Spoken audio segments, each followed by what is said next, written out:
can we back up a bit and go back to how you started with your system? Dave asked specifically, can you share the moment and the process when and how you began to build what became your exact system? A bit about your personal process, and then realizing what works and what doesn't. Yeah, for sure. So I started in this space a while back through one of my buddies. No idea what I was doing, getting beat on most trades like most people in retail do. Joined a couple groups, met some really cool people, and then I met this one guy who actually was created this system with one of his buddies, and he was just super smart, knows a ton of stuff in the space. Learned a lot from him, and then ended up starting to use this system. And I clicked with it from day one. It's done really well for me.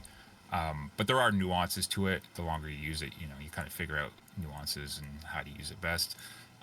And then when I connected, so I used this first, and then when I connected Rainbow Tools and Chasing Whales, that was, the two things that really gave me an edge. And I found something that works really well for me personally. Because it wasn't like you seemed pretty locked in as soon as you started chatting about it publicly and posting charts. It didn't seem Yeah, I like you mean, had too much trial and error. well, I mean, I think my trial and error was mostly before I found these tools, just figuring out how not to trade. By the time I got to these tools, I guess I was already a little dialed in on charts. Like I was before I got these tools, I was trading, more pulling my own fibs and trading macro levels, and it's the typical stuff. And once I got locked in on these guys, I was locked in. It worked for me and the way I see things.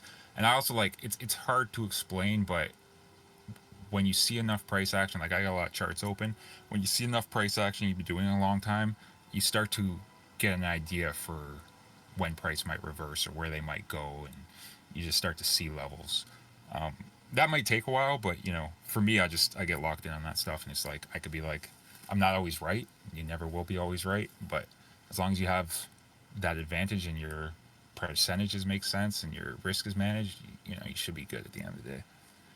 Yeah, that's one of my people like.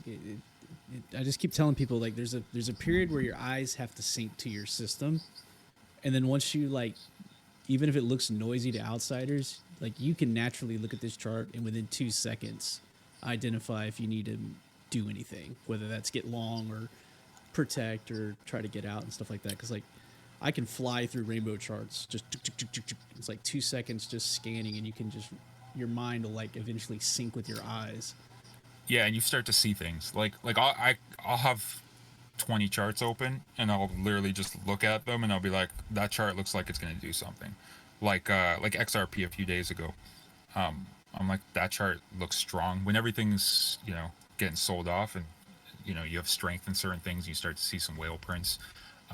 You just kind of see, okay, that might be a good one to long, whereas another coin just doesn't look like it's going to be as strong. It's not always the case. Sometimes you'll long a coin and you'll be like, this thing's doing nothing, but you kind of start to see things, especially setups and colors and whatnot.